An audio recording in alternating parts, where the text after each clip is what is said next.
வணக்கம் நண்பர்களே. இன்னும் ஒரு இனிய காலை பொழுதில் தீதும் நன்று நிகழ்ச்சியில் உங்களை சந்திப்பதில் மிக்க மகிழ்ச்சி அடைகிறேன். நேற்று வெகு சிறப்பாக திராவிட முன்னேற்றக் கழகத்தினுடைய முப்பெரும் விழா நடைபெற்றது.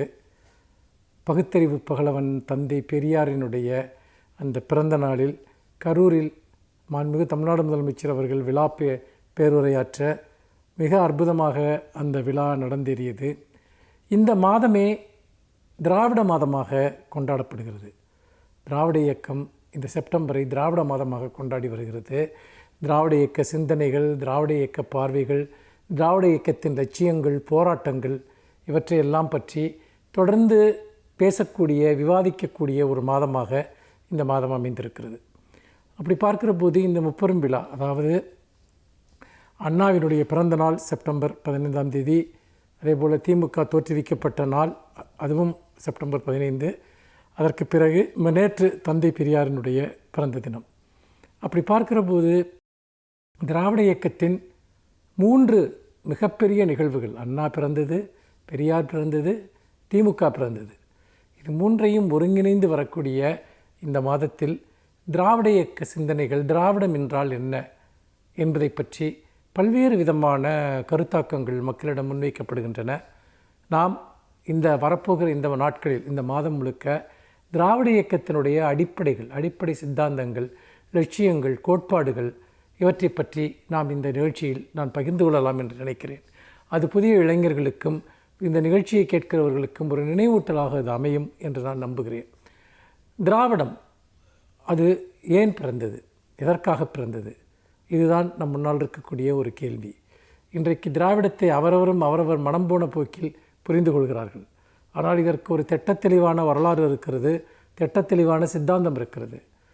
அதாவது திராவிட மொழி குடும்பம், இவை அனைத்தும் ஒரே திராவிட மொழி குடும்பத்தைச் சேர்ந்த தமிழ், தெலுங்கு, கன்னடம், மலையாளம் போன்றவை அடிப்படையில் ஒரு திராவிட இன வரைவியலுக்கு உட்பட்டு அவர்கள் ஆதி திராவிடர்களாக அவர்கள் தென்னிந்தியாவில் வாழ்ந்தார்கள் என்ற அடிப்படையில்தான் இந்த திராவிடம் என்கிற இந்த கோட்பாடு நிலைநிறுத்தப்பட்டது. இது வரலாறு, இன ரீதியான வரலாறு, மொழி ரீதியான வரலாறு.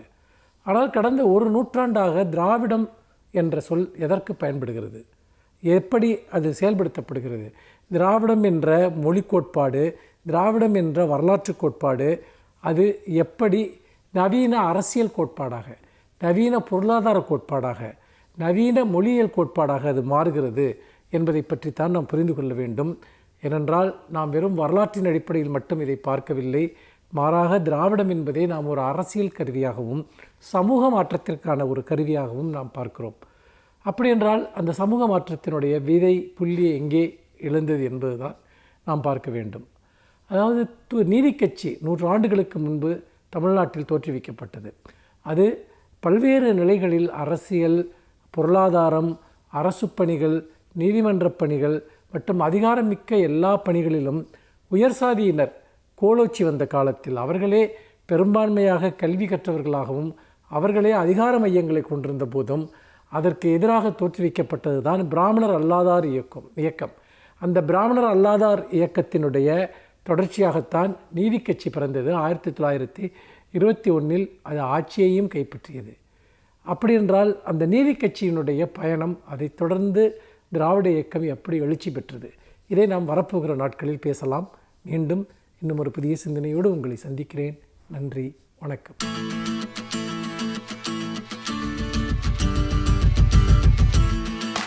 அனைவருக்கும் என் அன்பு வணக்கம். தமிழ்நாட்டின் மூத்த அரசியல்வாதிகள், அதுவும் இந்த திராவிட இயக்க சிந்தனைகளை விதைத்தவர்கள் என்று சொன்னால் நாம் அயோத்திதாச பண்டிதரையும் இரட்டைமலையாரையும் குறிப்பிட வேண்டும். இரட்டைமலையார் 86 ஆண்டுகள் வாழ்ந்தவர். எனவே அவரை தாத்தா இரட்டைமலை சீனிவாசன் என்று அழைப்பது பழக்கம்.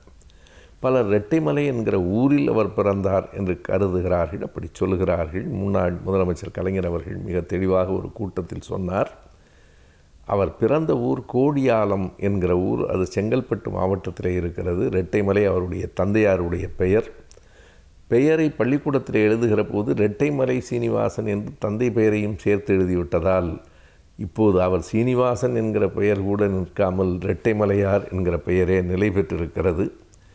ரெட்டைமலையாரனுடைய மகன் சீனிவாசன் அந்த குடும்பத்தில் ஒரு பக்தி மிகுந்த குடும்பத்திலே பிறந்தவர். அதனால் தான் பெயரே சீனிவாசன் என்று வைக்கப்பட்டது. ஆனால் அவர் மிகச்சிறந்த சிந்தனையாளராக, ஒடுக்கப்பட்ட மக்களுக்காக தன் வாழ்நாளெல்லாம் உழைக்கிறவராக அவர் இருந்தார்.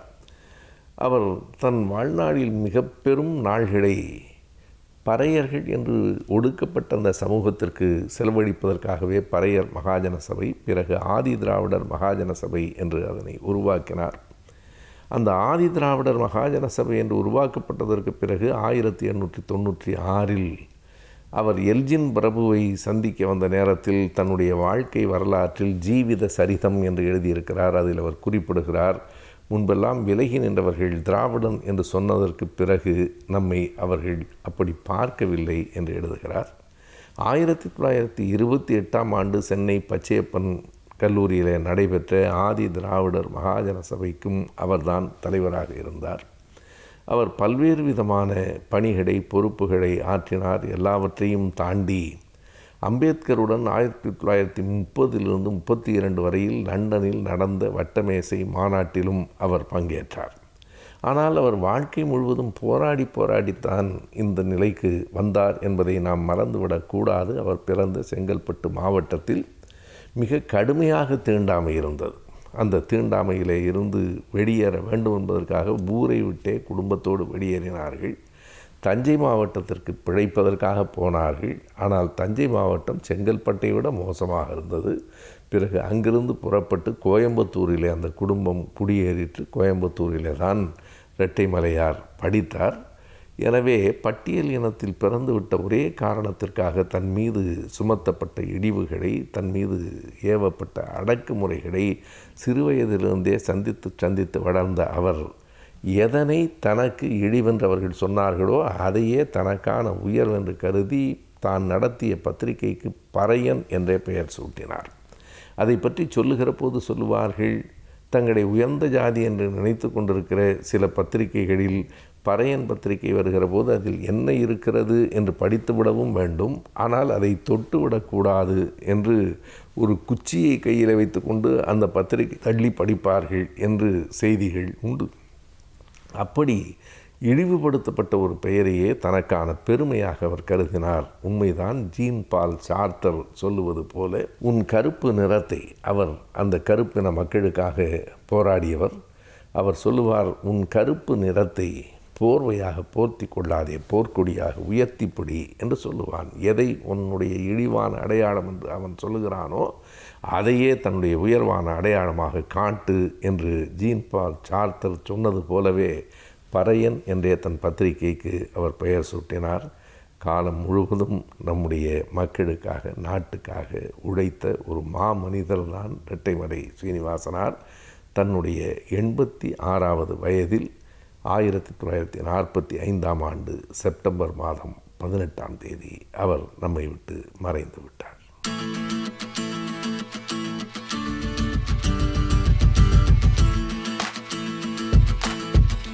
வணக்கம் நண்பர்களே.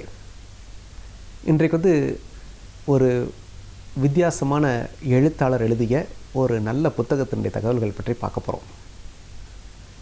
டாக்டர் ரிச்சர்ட் கால்சன், இவரை பற்றி நீங்கள் கேள்விப்பட்டிருக்கீங்களா இல்லையான்னு தெரியாது. 20ஆம் நூற்றாண்டின் இறுதியிலும் 21ஆம் நூற்றாண்டின் தொடக்கத்திலும், அதாவது சமீப காலம்னா ஒரு 20 ஆண்டுகள் இடைவெளியில் மிகப்பெரிய தன்முனைப்பு பேச்சாளராக அறியப்பட்டவர் டாக்டர் ரிச்சர்ட் கால்சன், அமெரிக்கர். இவர் எழுதிய ஒரு அற்புதமான புத்தகம் 1997 வெளிவந்த புத்தகமாக இருந்தால் கூட நம்ம 23-24 ஆண்டுகள் கழிச்சு நீங்கள் பார்க்குறப்ப கூட புதுசாக ஃப்ரெஷ்ஷாக இன்றைக்கும் பயன்படக்கூடிய நிலையில் இருக்கக்கூடிய ஒரு அற்புதமான புத்தகம், மிக அதிக விற்பனையான புத்தகம். அந்த புத்தகம் பற்றி தான் பார்க்க போகிறோம். Don't sweat for small stuff. Don't sweat for small stuff அப்படின்னா, சின்ன சின்ன விஷயங்களுக்காக ரொம்ப அழுத்துக்காதீங்க அப்படின்றதான் சொல்கிற விஷயம். அப்படின்னா என்னென்னா, உங்களுடைய இலக்கை அடைகிற போது நிறைய மெனக்கெட்டு ஸ்ட்ரெஸ்ஸை வளர்த்துக்கலாம் செய்யாதீங்க, ரிலாக்ஸாக இலக்கை அடைங்க அப்படின்றதான் அந்த புத்தகத்துடைய சாராம்சம். இது மக்களுக்கு நிறைய பிடிச்சி போச்சு இந்த புத்தகம். அதனால் 135 நாடுகளில் அந்த புக்கு விற்றுட்ருக்கு. 31 மொழிகளில் மொழிபெயர்க்கப்பட்டிருக்கு. நியூயார்க் பெஸ்ட் செல்லிங் லிஸ்ட்டில் 2 வருஷம் முதல் இடத்துல இருந்தது. அந்தளவுக்கு புகழ்பெற்ற புத்தகம் don't sweat the small stuff. அதாவது அதுவரை வந்த புத்தகங்கள்லாம் என்ன சொல்லிட்டு இருந்தாங்கன்னா, இலக்கை அடையணும், வாழ்க்கையில் வெற்றி பெறணும்னா கடுமையாக உழைக்கணும், மிகப்பெரிய ரிஸ்க் எடுக்கணும் அப்படின்லாம் சொல்லிட்டு இருந்தாங்க. அந்த சித்தாந்தத்தை போட்டு உடச்சிட்டு டாக்டர் ரிச்சர்ட் கால்சன் என்ன சொல்கிறாரு, ரிலாக்ஸ்டாக இலக்கை அடையலாம்ப்பா, இலக்கை அடைவது என்பது அவசியம்தான், மெனக்கட்டுக்க வேண்டியதில்லை, ரிலாக்ஸ்டாக பண்ணலாம், ஸ்ட்ரெஸ் இல்லாமல் இலக்கை அடையலாம், அதுக்கு நான் வழி காமிக்கிறேன் வாங்க அப்படின்னு சொல்லி எழுதின புத்தகம் தான் இந்த புத்தகம். இந்த புத்தகம் வந்து ரொம்ப ஒரு எளிமையான நடையில் எழுதப்பட்டிருக்கூடிய புத்தகம், ஒரு அருமையான புத்தகம், படிப்பவருக்கும் எளிய முறையில் நம்மளும் அடையலாமே நம்ம இலக்கை அப்படின்னு யோசிக்க வைக்கிற புத்தகம். இந்த புத்தகத்தில் என்ன சொல்கிறார் அப்படின்னா, ரொம்ப அடிப்படையில் சொல்லணுன்னா, நல்ல மனிதராக இருங்க, ரொம்ப ஸ்ட்ரெயின் எடுத்துக்காதீங்க, நீங்கள் இலக்கை அடைய வேண்டும் என்பது அவசியம்தான், அதுக்கு ரொம்ப கஷ்டப்படாதீங்க, ரிலாக்ஸ்டாக இலக்கை அடைங்க, அதே சமயம் மனிதாபிமானத்தோட வாழ்க்கையை வாழுங்க, உங்களுடைய வேலைகளில் நிறைய விஷயங்களை நீங்கள் குறைச்சிக்கோங்க, தேவையில்லாமல் நிறைய நீங்கள் எல்லாருக்கும் அது பண்ணுறேன் இது பண்ணுறேன் போய் ஒம்பளை மாட்டிக்காதீங்க, நேரத்தை இழந்துடாதீங்க, ஸ்ட்ரெஸ்ஸை இழுத்துக்காதீங்க, நீங்கள் உங்கள் செயல்களை திரும்ப திரும்ப திரும்ப அனாலிசிஸ் பண்ணி நீங்கள் செய்கிற கரெக்டாக யோசித்து பண்ணுகிற போது வாழ்க்கை இன்பமாக இருக்கும், எளிமையாக நீங்கள் இலக்கை அடைய முடியும் அப்படிங்கிறார். நிறைய உதாரணங்கள் சொல்கிற சில முக்கியமான விஷயங்களை சொல்கிறேன். என்ன சொல்கிறாரு, நம்ம வந்து நம்முடைய லீடர்ஷிப் குவாலிட்டி காமிக்கிறக்காக நான் நிறைய பேருக்கு உதவ போகிறேன், நிறைய பிரச்சனைகளை தீர்க்க போகிறேன் அப்படிலாம் போய் நமக்கு சம்மந்தம் இல்லாத நிறைய விஷயங்களை தலையிடுறோம். நமக்கு சம்மந்தமே இல்லாத அரசியலை பற்றி நிறைய நேரம் பேசுகிறோம், திரைப்படங்களை பற்றி நிறைய நேரம் பேசிகிட்டு இருக்கோம், நிறைய கட்ட பஞ்சாயத்து பண்ணுறோம், நிறைய பேர் நான் உதவ போகிறேன் பேர் வழின்னு போய் அவங்க பிரச்சனையில் மூக்க நுழைக்கிறோம், அவங்க அனுமதி இல்லாமல் அவங்க பிரச்சனையை தீர்க்கிறேன்னு சொல்லி அவங்களை உதவ போகிறோம். இதெல்லாம் தேவையில்லாத பிரச்சனைகளை உங்களுக்கு இழுத்து போடும், உங்களுடைய வாழ்க்கையை நிம்மதியை குறைத்து விடும். அதுக்காக பிறருக்கு உதவவே கூடாது, பிறருடைய பிரச்சனையை நீங்கள் தீர்க்கவே கூடாதுன்னா சொல்ல வரல. யாராவது உங்களை தேடி வந்தாங்கன்னா அவங்களுக்கு மட்டும் சின்ன சின்ன உதவிகளை பண்ணுங்கள். ஏன்னா அவங்களுக்கு உதவ வேண்டும் என்பது உங்களுடைய வாழ்க்கை நோக்கமாக இருக்க முடியாது. உங்கள் வாழ்க்கையில் ஒரு இலக்கு இருக்குன்னா அந்த இலக்கை அடையிறது தான் உங்கள் நோக்கமாக இருக்க முடியும். ஆக அந்த இலக்கு என்ன, அது சார்ந்து நீங்கள் பயணிக்கலாம். பயணிக்கிறப்ப ரொம்ப வேகம்லாம் தேவையில்லை, நிதானமாக ரிலாக்ஸ்டாக அந்த இலக்கை சென்றடைகிற பயணமும் இனிமையாக இருக்க வேண்டும். இலக்கை அடைஞ்ச பிறகு தான் சந்தோஷமாக இருப்பேன் நீங்கள் இருக்க வேண்டிய அவசியம் இல்லை. இலக்கை நோக்கி பயணிக்கிற பயணமும் மகிழ்ச்சியானதாக இருக்க வேண்டும். ரிலாக்ஸ்டாக பண்ணுங்கள் அப்படிங்கிறார். யாராவது வந்தாங்கன்னா சின்ன சின்ன உதவிகள் பண்ணுங்கள். அன்பாக காது கொடுத்து கேளுங்க. 4 பேர் பேசுனாங்கன்னா காது கொடுத்து கேளுங்க. அவங்களுக்கு முடிஞ்சால் சின்ன சின்ன உதவிகள் பண்ணுங்கள். அவங்க கேட்டாங்கன்னா பண்ணுங்கள். மனிதாபிமானத்தோடு இருங்க, ஒரு கைண்டாக இருங்க. அதாவது ரூல்ஸ் பேசாமல் ஒரு அன்போடு இருங்க. உங்களை சுற்றி இருக்க மனிதர்களை நேசிக்க கற்றுக்கொள்ளுங்கள். அதெல்லாம் வந்து உங்களுக்கு வந்து ஸ்ட்ரெஸ்ஸை குறைக்கும். ஒரு நல்ல மனிதராக இந்த உலகத்திற்கு உங்களை எடுத்துக்காட்டும். அதெல்லாம் உங்களை இலக்கு நோக்கி அழைத்து செல்வதற்கான நிறைய பலங்களை கொடுக்கும், பலன்களையும் பலத்தையும் கொடுக்கும்ன்றார். அந்தளவுக்கு ஒரு அற்புதமான விஷயமாக வாழ்க்கையை அனுபவித்து அந்தந்த நிமிஷங்களில் ரசித்து வாழுங்கள். அப்படி வாழ்ந்தீர்களே ஆனால் வாழ்க்கை இன்பமயமாக இருக்கும் அப்படின்றார். அவர் என்ன சொல்கிறாரு, காரில் போகிறது மாதிரி தான் வாழ்க்கை. இலக்கு வெளியில் இருக்குது, நீங்கள் காருக்குள்ளே இருக்கீங்க. காருக்கு உள்ளே இருந்துட்டு வெளி உலகத்தை பார்க்குறீங்க, வெளி உலகத்தில் இருக்கக்கூடிய விஷயத்தை அடையிறீங்க. அது மாதிரி தான் வாழ்க்கையே இருக்கணும். ஆனால் நம்ம என்ன பண்ணுறோம், தலைகீழாக பண்ணிகிட்ருக்கோன்றார். உதாரணத்துக்கு நம்ம படிக்கிறப்பயே நமக்கு என்ன தேவை, நமக்கு என்ன தெரியும், இல்லை நமக்கு என்ன பிடிக்கும் பார்த்து படிக்கிறது இல்லை. எந்த படிப்புக்கு நீங்கள் டிமாண்ட் அதிகம் அதை படிக்கலாமே அப்படின்னு சொல்லி அந்த வெளி உலகத்துக்கு ஏற்ற மாதிரி உங்களை மாற்றிக்க பார்க்குறீங்க. இங்கே தான் பிரச்சனை வருது. உங்களுக்கு என்ன பிடிக்குமோ அதை படிங்க. வேலைன்னு போகிறப்ப எந்த துறையில் இன்றைக்கி வேலை வாய்ப்பு அதிகமாக இருக்குது அப்படின்னு பார்த்து அந்த துறை சார்ந்து ஓடுறீங்க. தேவையில்லை. உங்களுக்கு என்ன வேலை செய்ய பிடிக்குமோ அந்த வேலையை பாருங்கள். கார் வாங்குறப்ப என்ன கார் இன்றைக்கி டாப்பில் இருக்குது அது நான் வாங்க போகிறேன் அப்படின்றீங்க. தேவையில்லை. உங்களுக்கு என்ன கார் பிடிக்கும், உங்களுக்கு தேவை என்ன, காரில் போகணுமா, எவ்வளோ வேகத்தில் போகணும், அதுக்கான சின்ன கார் இருந்தால் கூட போகிறோம், அதை வாங்கிக்கோங்க. ஆக உலகத்தில் என்ன நடக்குது, இது என்ன பெருசு, அதை நான் வாங்குவேன், இதை நான் வாங்குவேன், வெளியிலேருந்து யோசிக்காதீங்க. உங்கள் உள்ளேருந்து யோசிங்க. உங்களுக்கு என்ன தேவை, இது போருமே, நம்முடைய தேவை, நம்முடைய நோக்கம், நம்முடைய இலக்கை அடைய இது இருந்தால் நல்லா இருக்குமே, இப்படி யோசிச்சிங்கன்னா நிம்மதியாக இருப்பீங்க. இழுத்து போட்டுட்டு மன அழுத்தங்களையும் ஸ்ட்ரெஸ்ஸு சொல்கிறோம்ல, மன அழுத்தம், ரத்த அழுத்தம் அதெல்லாம் வந்து எல்லாத்தையுமே நீங்கள் உருவாக்கிட்டு கஷ்டப்பட மாட்டீங்க. வாழ்க்கையை அமைதியாக இன்பமயமாக வாழ முடியும் அப்படின்றாங்க. இன்னொன்று, நிறைய பேர்ட்ட பர்ஃபெக்ஷன் எதிர்பார்க்காதீங்க. நம்மளை சுற்றியுள்ள மக்கள் பெர்ஃபெக்டாக இருக்க தான் மாட்டாங்க. அதனால் அதை அக்செப்ட் பண்ணிக்க கற்றுக்கங்க. மனிதர்களை ஏற்றுக்கொள்ள கற்றுக்கொள்ளுங்கள். தேவையில்லாமல் நடு ரோட்டில் சண்டை போடாதீங்க, ஆர்கியூ பண்ணாதீங்க. ஒய்ஃபாக இருக்கலாம், பிள்ளைங்களாக இருக்கலாம், நண்பர்களாக இருக்கலாம். ஆர்கியூ பண்ணுறதுல அர்த்தமே இல்லை. சின்ன விஷயத்துக்கு விட்டு கொடுத்து போயிடுங்க.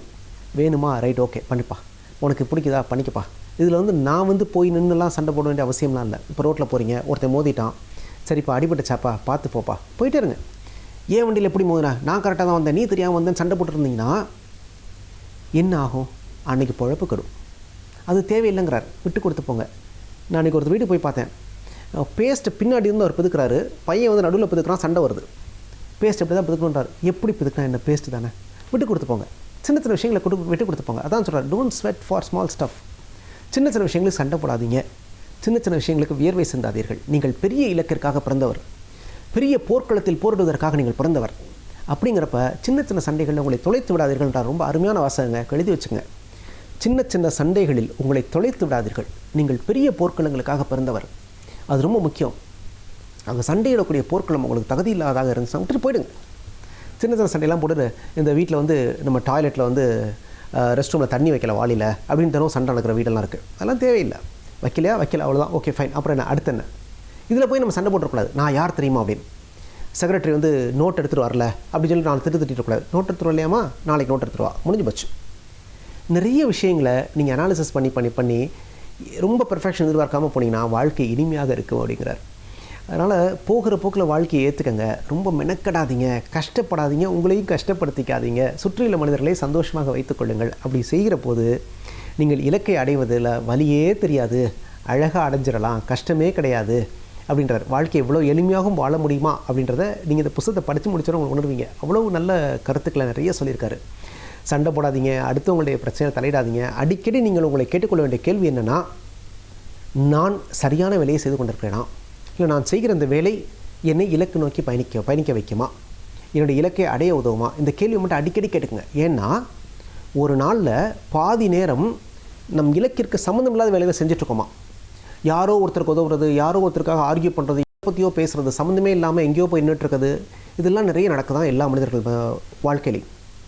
நம்ம திரும்ப கேட்டுக்கொள்ள வேண்டியது, நான் சரியான வேலை செய்துட்ருக்கேனா, என்னுடைய இலக்கை அடைவதற்கு இந்த வேலை உதவுமா, இந்த சின்ன சண்டையை நான் போட்டு தான் ஆகணுமா, இது எனக்கு தேவைதானா, இது அப்படி மாற்றி பண்ணால் எனக்கு பயனுள்ளதாக இருக்குமே. இந்த மாதிரி அடிக்கடி உங்களுக்குள்ளேயே யோசிங்க. எவ்வளோக்களோ உங்களுக்குள்ளேயே ட்ராவல் பண்ணுறீங்களோ, எவ்வளோக்களோ விட்டு கொடுத்து போகிறீங்களோ, எவ்வளோக்களோ அடுத்தவரை அனுசரித்து கொண்டு போகிறீர்களோ, அவ்வளோக்களவு வாழ்க்கை இனிமையாக இருக்கும், இலக்கையும் நீங்கள் அடைய முடியும். இதுதான் டாக்டர் ரிச்சர்ட் கால்சன் சொல்கிற விஷயம். இந்த ரொம்ப அருமையான புத்தகங்க. வாழ்க்கையில் முடிஞ்சவர்க்கா படித்து பாருங்கள். Don't sweat for small stuff. கீழே ஒரு லைன் போட்டுருக்கார், at life is full of small stuff அப்படின்றார். வாழ்க்கை முழுவதும் மாதிரி சின்ன சின்ன விஷயங்கள் தான் இருக்க போகுது. ஆனால் நம்ம சின்ன விஷயங்களுக்காக வேர்வையை இழக்கக்கூடாது. நாம் பெரிய போர்க்களங்களுக்காக பிறந்தவர்கள். அதனால் பெரிய போர்க்களத்தில் மட்டுமே போரிடுவோம், மற்ற எல்லா விஷயத்தையும் விட்டு கொடுத்து போவோம், மனிதர்களை மனிதாபிமானத்தோடு அரவணைத்துக் கொள்வோம் அப்படிங்கிறத அந்த புத்தகத்துடைய ஓன்லைன். இந்த புத்தகத்தை படிங்க. ரொம்ப படித்தா மட்டும் பத்தாது, வாழ்க்கையிலையும் அதை செயல்படுத்தி பாருங்கள். வாழ்க்கை இனிமையாக இருக்கும், உங்கள் இலக்கையும் அடைய முடியும், நீங்களும் வெற்றி பெற முடியும். நன்றி, வணக்கம்.